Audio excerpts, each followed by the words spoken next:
new developments in the shooting that took place on the Isle of Palms on Friday that left 5 people injured. Today, I talk one-on-one with Isle of Palms Mayor Phillip for this edition of Quintin's Close-Ups. And if you haven't already, subscribe to my YouTube channel and like Quintin's Close-Ups on Facebook.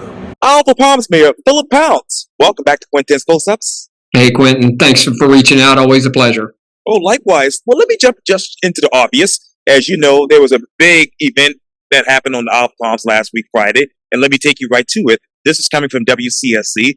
The Isle of Palms Police Department says 5 people were injured in a shooting on a beach Friday on the Isle of Palms.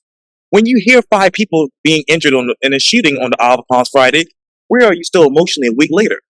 Yeah, and getting that first call, Quintin, to your point, was pretty shocking. Obviously, still pretty tired from the week. It's been a lot of interviews, press conferences, making sure our folks have what they need. I've got the easy part compared to what our public safety folks have to deal with. And I guess as a coping mechanism, Quintin, your mind and your body goes pretty quickly into, okay, what do we do next? How do we better plan? What resources do we need? So in light of that, our staff and our public safety leaders are meeting today kind of for the first debrief session. There'll be many of those, and then that'll go to our public safety committee and the council. And, depending on what our folks say they might need or want or tweaks we need to make, we'll certainly take care of that for them. So what do you all need and want, and what are you tweaking right now? Yeah, right now just waiting on the experts to tell us that, Quintin. It's still an ongoing investigation at this point. Our folks are knee deep in making sure we have the right people under arrest, or if there are additional arrests that need to be made. So they're certainly still focused on the aftermath of the event.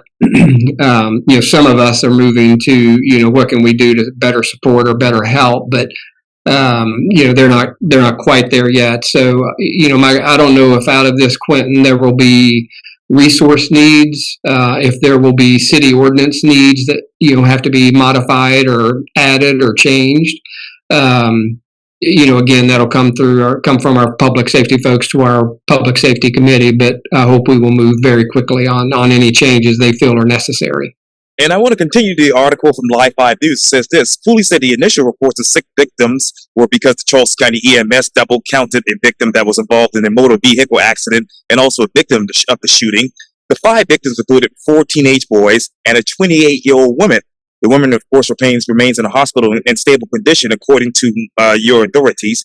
The other victims were 15 years old, a 16-year-old, and a 17-year-old.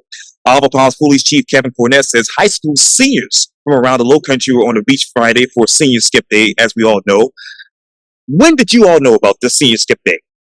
Yeah, I think our police, there was actually a flyer going around on social media, Quintin, advertising the event, location, date, time, and such. So I think they got a heads up, 24, 48 hours ahead of Friday afternoon. So there was like I say, a concerted effort and an event planned, to come out here and be on the beach.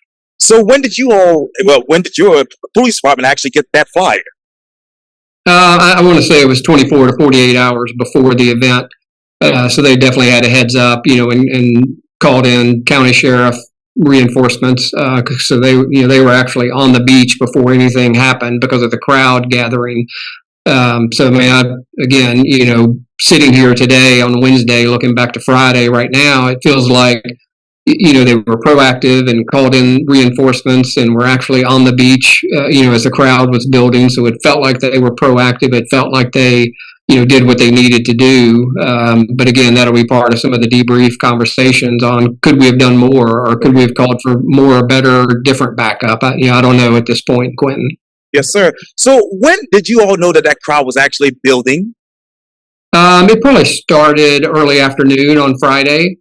I can't remember the times on the flyer. I know the one in, that's out there now for Folly Beach for tomorrow, I think is 1 to 5 or 1 to 6 or something. So I think this one was probably similar, that was advertised for Isle of Palms. Crowd definitely started building early to mid-afternoon on Friday. So you all got that flyer 24 hours in advance. So how many officers were scheduled for that particular event? I know, at any point in time, IOP is pretty small staff, as you know. I think we either had 3 to 4 on staff. There were at least a couple physically on the beach at that point. My understanding, there were at least 2 to 3 county sheriff folks, Quintin, also in support of our folks out on the beach. So now you talk about obviously those people physically on the beach as far as your officers, and some of them were actually on the schedule. How many were actually on call? Gosh, Quintin, our whole staff is essentially on call if something happens. By the time I got to City Hall, and I know you know the area, Sure. Probably about 5:25 or 5:30, somewhere in there. And there were many of our police folks were here at that point, and then shortly after that, public safety personnel from all over the Tri-County area. How many personnel from the Tri-County area was on the scene at that time? Yeah, and Quinn, I don't want to exaggerate the numbers. Sure. I was standing in the middle of it, but if I had to guess, I would say there were at least 50 cars from, again, anywhere from Berkeley to North Charleston to Somerville, and I don't want to start naming because I'll leave somebody out. But there was just about every jurisdiction here known, along with the FBI and others. Personnel, when the dust started settling just a little bit on later Friday afternoon, we knew we needed to move into, how do we feed these people and make sure they stay nourished, and, kind of the logistics of life. We ordered food for about 100 on Friday evening, Quintin. So that's probably my best guess on how many folks were here to help us out. Now, you had those people helping out. Now, how many seniors are actually on the beach altogether? Don't know that exact number. Again, when I was here with our city staff Friday afternoon, and just what was going on in the streets at that point and all the parking lots around, again, I don't have a count, but it would not surprise me if there were 1,000 people, quite honestly, here on the island visiting. Wow. Okay, so I know, according to the Channel 5 article here, it says police said the shooting took place near the Isle Palms Pier, County Pier, that is, around 5:15 on Friday. Authorities are working to get 2 fights on the beach under control when shots allegedly rang out. So when exactly did the first fight initiate? It was shortly before that. Our guys had each of our police officers that were on the beach, my understanding, they each had somebody handcuffed and on the ground that were in the fights. And then that's when the gunshots rang out. And then, again, my understanding is our folks unhandcuffed those folks to go after the shooters at that point. So it was right around that time frame. Quintin, it all happened, as you might suspect, very quickly. So, okay, where on the beach did the second fight allegedly happen? Did it happen right near the first fight? Yeah, it was all right there together. Again, if you walk out from the county park onto our beach, it was, kind of to the right of where you walk out of the county park, in between there and our front beach area. Yeah. And I know WCSC says it's not yet clear what school districts the students were from or what actually caused the fights to actually break out, that is. So do we know what school districts were allegedly involved with this alleged fight?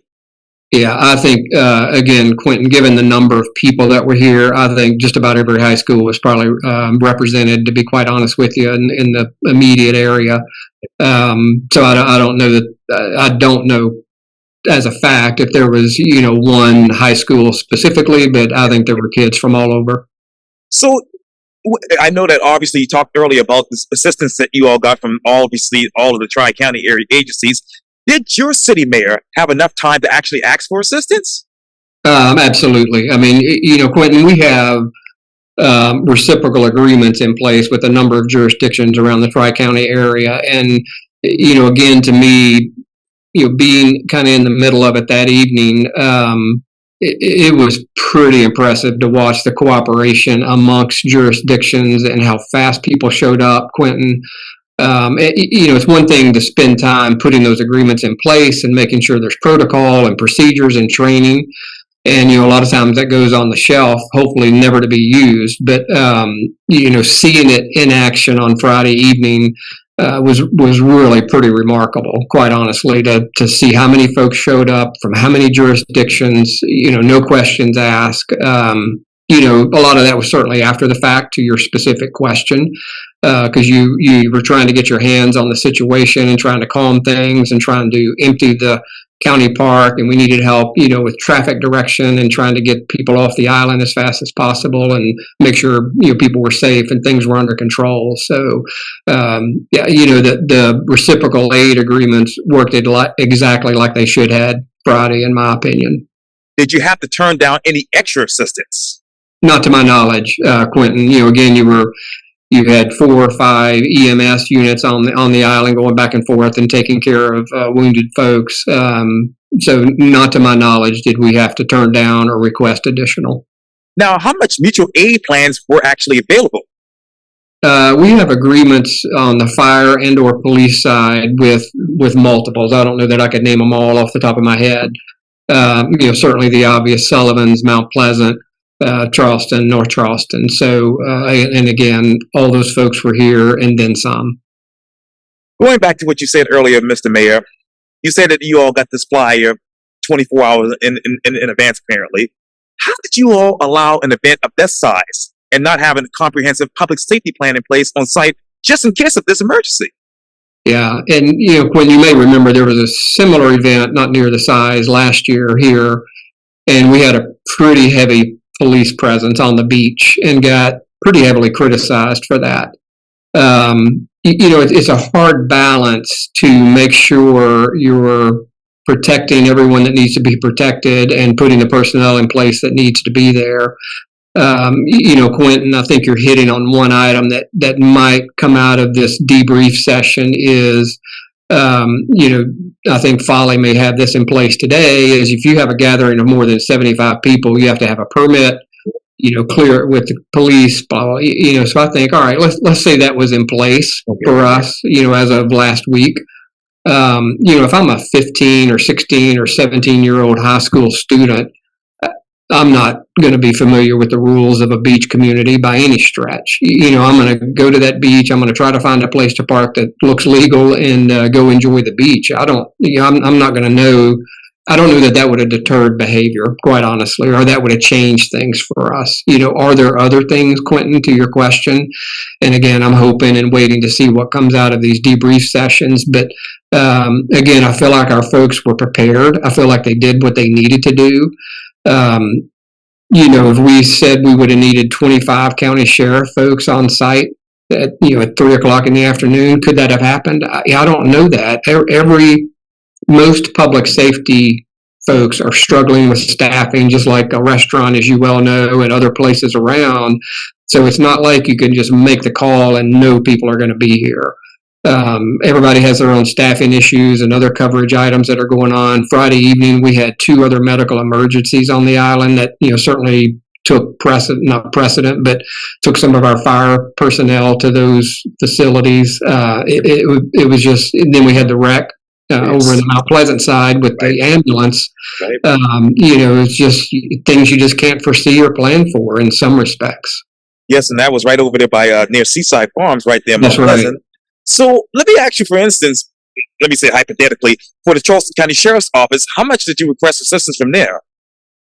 They were the first ones on the scene, or they were here before things happened with our folks on the beach. So again, Quintin, I'm not on the radio call when those requests are going out. But from my view, from my chair, I really can't say enough about the cooperation we had with many jurisdictions around the community. Now, going back to obviously what you talk about as far as permits perhaps on the Isle of Palms and something that might be discussed right now on Folly Beach, will the city require those large events to have a permit that actually includes payment for extra police presence? And certainly a possibility. And that's, I know some communities do that, Quintin. Again, I think about, if it's a wedding or photo opportunity, whatever it would be, you're going to have somebody that you might think far enough in advance to do a permit, to have additional payment of public safety personnel if needed. Again, is a sophomore, junior, senior in high school going to think that way? Again, I'm not sure that rule by itself does much for us. It could certainly help those more organized type events like a wedding or something like that, Quintin, where we could leverage our public safety personnel better, or to your point, have more on staff or request more from other jurisdictions. I don't think there is a magic wand that can be waved with one or two items or changes in protocol after this event, that we will take up. But there may be, 10 little things that come out of these debrief sessions that wind up helping next time this hopefully never happens again, but, just to better prepare. Now, you talk about after the event. I have to take you back, obviously, to 2020, because this is now in play, as you know. In light of this particular shooting that took place on Friday, Mayor, how should the 2017 parking plan be amended? Yeah. And you may know we're right in the middle of doing that 5-year review of that particular plan, and hopefully we'll have that wrapped up here in the next 2 to 3 weeks, all things considered. I don't know that it should be changed, Quintin. I mean, I think the amount of parking we have, the mix of free and paid parking that we have, I think serves our community well, personally. The one conversation we did have again Friday, kind of in the middle of the heat of the battle, between the county park and a couple of lots that the city owns, there's close to 1,000 parking spots right there at the front beach, county park pier kind of area. And we've always consciously tried to drive parking there, and it's easy access. There's a lifeguard there at the county park and some restrooms that the city owns and that the county park owns. So, it kind of makes sense from a, before Friday logistics standpoint to have that much parking right there in our front beach area and kind of drive folks to our, commercial district area. And to your question, in light of something like this happening, is that the best place to have all that parking? I don't know. And again, maybe that's something that comes out of these debrief sessions, Quintin, that I don't think you want to disperse parking much more than what we have today along Palm and the avenues scattered across the island, because we have 50-something beach access points that people can go to. So again, I don't think the plan needs to be changed. I don't think we need to add parking. I don't think we need to take away parking. But again, I think there will be other things that will come out of some of these sessions. Well, let me ask you this, Mayor, then. Would you allow general parking island-wide on state roads which are right-of-ways? Well, we do that today on the avenues, some of the avenues and Palm Boulevard. Again, Quintin, you're asking me, should we change our parking plan? And I say, I don't think we need to, personally. More people on the island is certainly not the answer. We provide 8 times the required parking by state authorities, and we provide a very nice mix of paid and free parking. So I feel like our plan that we have in place is a pretty good one. Now, the existing parking plan concentrates, I believe, 70% of the island's public parking in a few blocks from the Charleston County Park to the Windjammer, which is basically the business district. So isn't that a clear safety issue, Mayor? Could be, but again, that's where restrooms are and lifeguards are, some infrastructure, to make, if I'm a beach goer, that's, kind of a nice place to have things done. There's a small store there at the county park as well for anything you might have forgotten. So, the infrastructure to support that kind of thinking or that parking, Quintin, has made sense over the years for sure. But again, I don't know that anything's off the table as we start thinking about what's next or what could happen the next time or where could it happen the next time. So again, I think there's more to come on that. So if you open up additional parking across the island, wouldn't visitors spread across the island? Traffic will flow more freely, and the likelihood of violence, such as what transpired on Friday, would be greatly decreased, Mayor?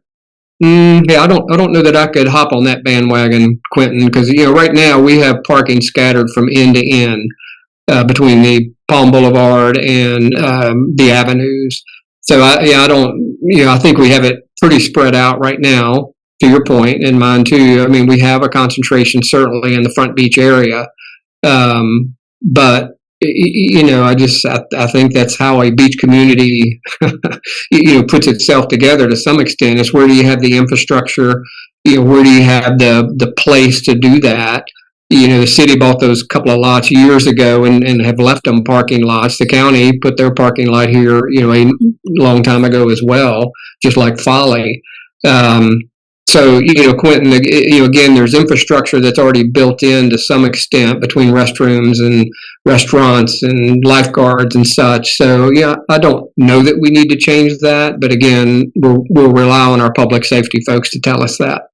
Now, would this plan also increase the numbers of available parking spaces so that the Isle of Palms would actually meet the requirements of the Beachfront Management Act to enhance public access? Yeah, we more than meet the requirements, Quintin. Again, we provide, about 8 times the required number of parking spaces based on the mileage of beach that we have. So, I think we're at 1,700 plus parking spots on the island, counting free, paid, to your point, the lots.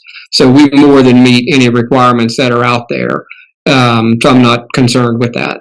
So is it possible, Mayor, to modify the hours for resident-only parking restrictions from, say, 9 p.m. until 6 a.m.? We could, but again, that's not, you're asking me a different way. Do we need to change our parking plan? And I say no. I mean, I think it's set up that way for a reason to help crowd control to a little bit in our residential areas.